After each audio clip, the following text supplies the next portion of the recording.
Hey, welcome back. So in this tutorial, we're going to add in sound and a particle system to a pickup. In this case, our health pickup. It works when our player runs through it. It overlaps it and adds health back into our character and disappears like it's supposed to. But the player doesn't really know if anything happened unless they're looking at their health bar when they do that. So we want to add in a visual cue as well as an audio cue by adding a sound system and a particle system to the pickup. That's going to look something like this.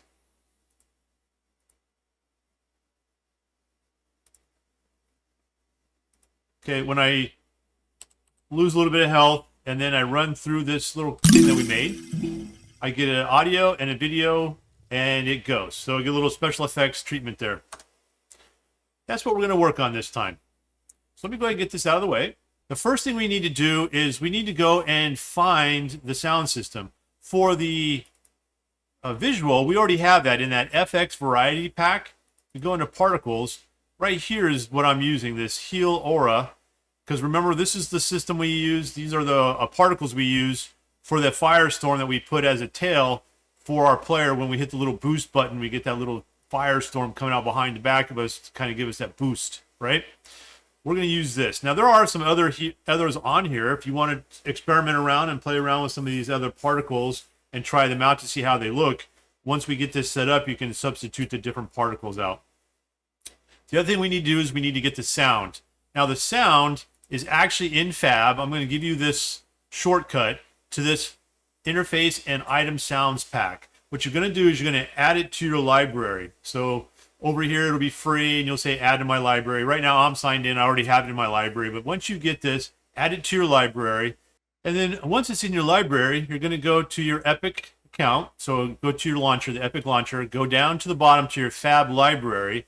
And then just type in sounds or something like that to find it. And it'll be right here. Now, what you're going to do is you're going to click on Add to Project. And the issue with this, and maybe I should jump back in and explain it real quick before I come back to this, is when we've downloaded it, it actually isn't compatible with all of the different versions of up to 5.6 yet. It's only compatible up to 5.4. But we're going to do a little workaround, okay? What we're going to do is when we come in here, it's not going to show up as an option because 5.6 is what we're working on this version. If you're working anything newer than that, it won't show up for that either. Now, the caveat to that is, obviously, these developers are constantly updating their stuff, these different assets, to be able to keep up with the versions of Unreal Engine. It just depends on how large their organization is to how quickly they can react to new versions of Unreal Engine coming out. Now, this one's updated up to 5.4, so I imagine eventually it will be updated to 5.6. So you may not have this issue, or if you're using a newer version of Unreal Engine in the future, it may be similar, and it may not work exactly the way I'm about to show you, but you can try it out and see if it does work for you. So for right now, what we're going to do is I'm going to click on Show All Projects, okay?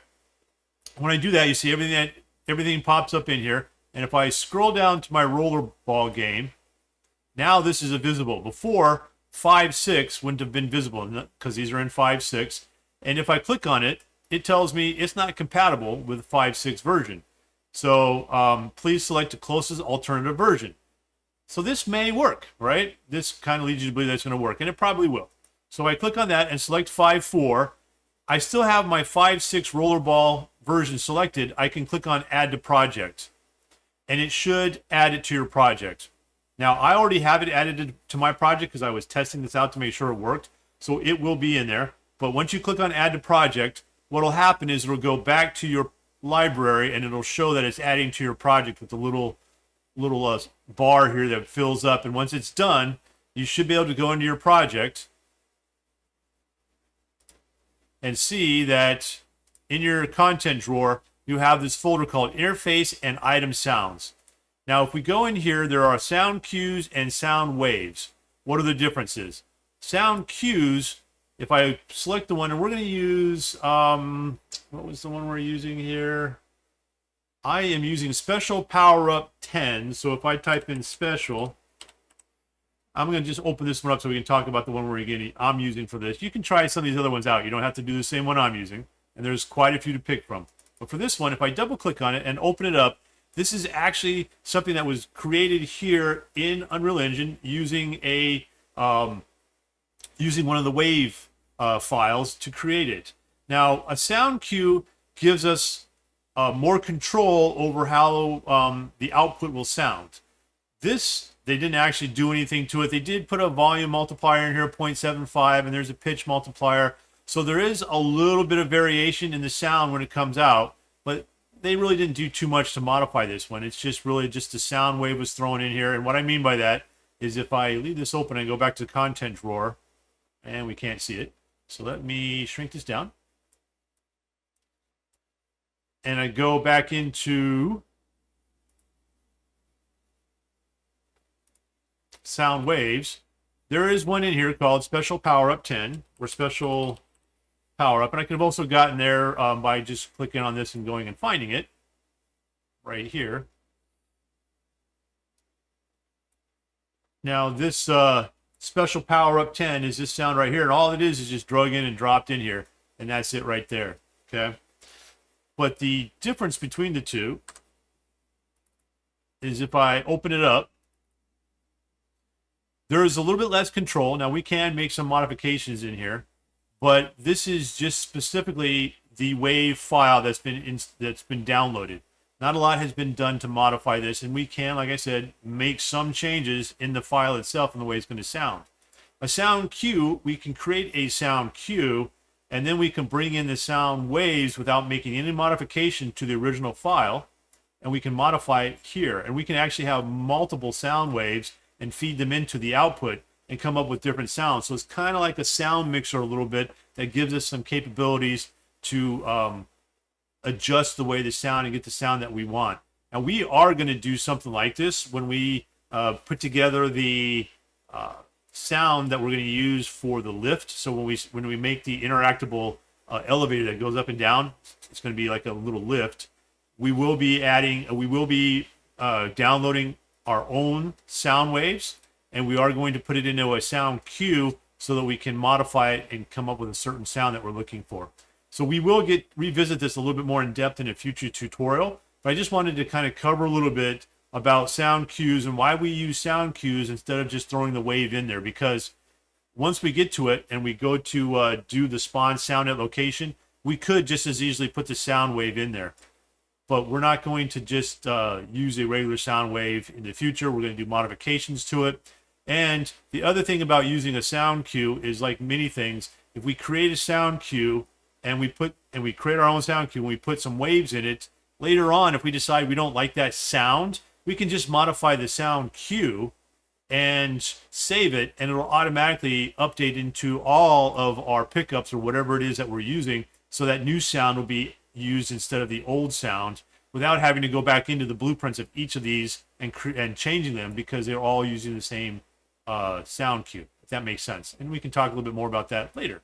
But sound cue is just another way to allow us to modify sounds without destroying the original file, and then gives us some flexibility and more control over how that sound is going to be created. Just keep that in mind. All right, so I'm going to close this because I don't need it open. So let's go ahead and jump into our health pickup blueprint now that we've talked about everything. We've got all the sounds and everything that we need to be able to get this created. We're going to go into our event graph, and I am going to hover over this edge of my comments. I'm just going to drag this out a little ways and give myself some space. And what I want to do is I'm going to take these right here, and I'm going to drag them all the way out this direction to give myself a little bit more room to work. We can come back and adjust them later when we need to. The first thing I want to do is I'm going to spawn that sound that I've been talking so much about. So if I drag off of here and just type in spawn sound, and we're going to do spawn sound at location. The sound we want is, again, if I go back into the sound drawer, I go into my sound cues. And that was special power up 10 cue is what I use. Play around with some of these other sounds. You may come up with something else that you like better. You know, bunch of different sounds. This one, is the one I'm going to use because it's just quick to the point. So I'm going to select it, hit the little arrow right here. That's the sound I'm going to use. Now the location. We are not going to put this at the player location, so I'm not going to pull off the player. We want to put this at the location of the health pickup so that every health pickup has its own unique location, and it may not be where the player is at the time. So the player may just run through it and keep on moving. We want that sound to and we want the effect to occur at the location of the pickup. So if we run away from it, the sound should kind of move away from us as we move from it. Now, the way we're going to do that is we're going to just go ahead and right click, and all we need to do is get actor location.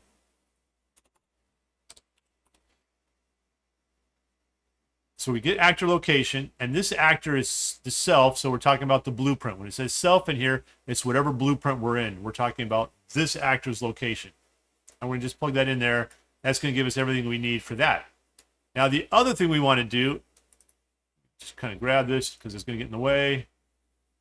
And I am going to now want to spawn the emitter.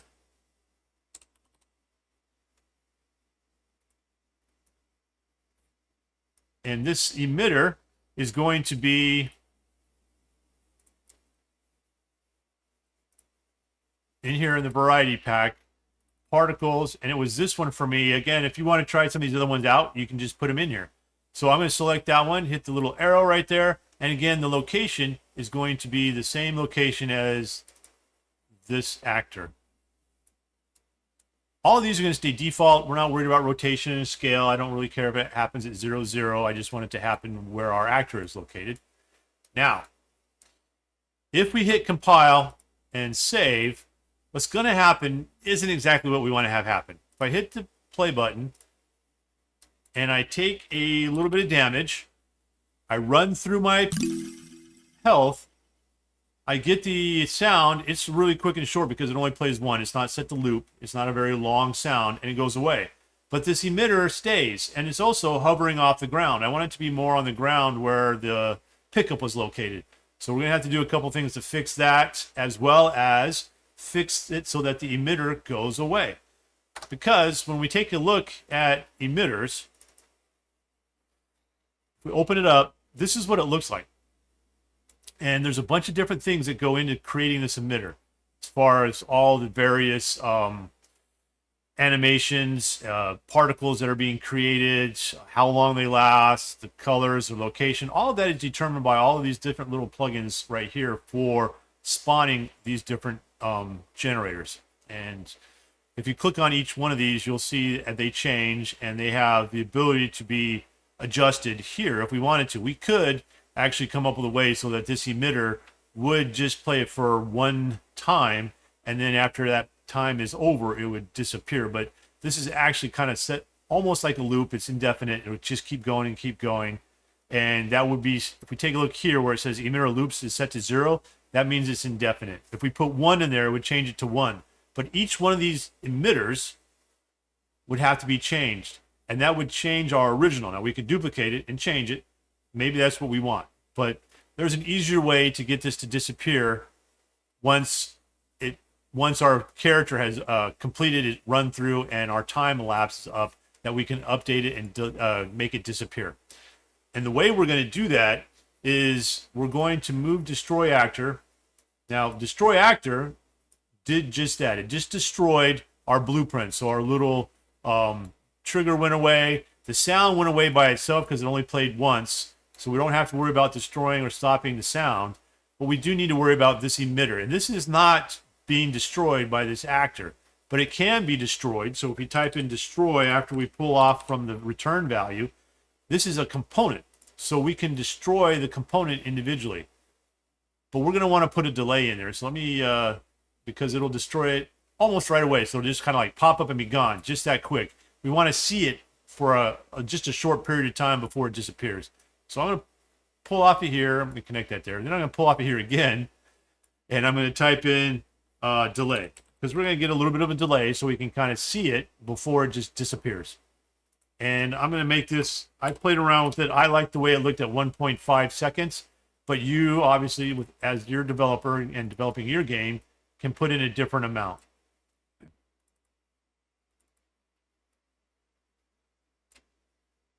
Now if I compile it, we go back in, we hit play.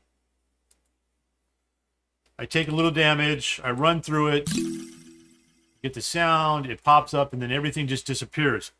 But we saw that the emitter is hovering up off the ground. The way we can fix that is if we understand the way this is put together. So in our viewport, the location is actually here at our default scene root. When I click on the default scene root, this is what it's giving us the position in. And if you remember, we could, of course, if I drag this up and drop it, we could get rid of the default scene root. I want to be able to adjust these later on potentially, so I'm going to leave the default scene root here. And let me just demonstrate what I'm talking about real quick, all right? So if I take the box trigger and I drag it up here, I can replace the default scene root. When I do that, now I lose the ability to adjust the box trigger in the world in this blueprint. I would have to just adjust it in the world. I could still adjust the health, and that may not be a big factor. But sometimes I run across coming back to something in the future and it just not being set up right, especially since this might only be a temporary model and I might want to replace it.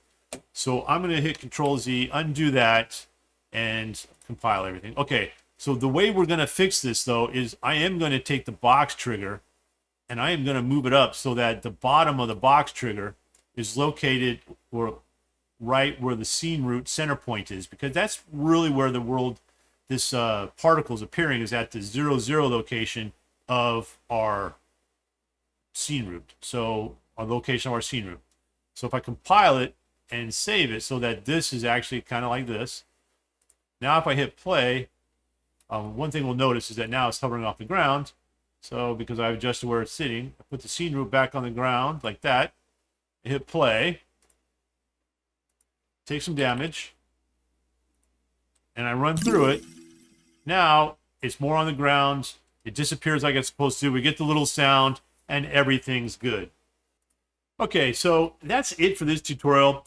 I went a little bit more in depth on a couple of things, especially with the particle system and with the sound, because we are going to revisit those more in depth in the future in other tutorials as we get a little bit more into needing to modify some of those things. So for now, just put that knowledge in your back pocket and we will revisit it. If you have any questions or any issues, things didn't work out the way you expected, please hit me up in the comment section. I would do check these comments and I will answer questions. So yeah, make sure you do that. Make sure you like this video, please. And don't forget to subscribe so you can get notified every time I put out a new piece of the tutorial for this video series. And again, thanks for watching, thanks for playing, and I'll see you next time.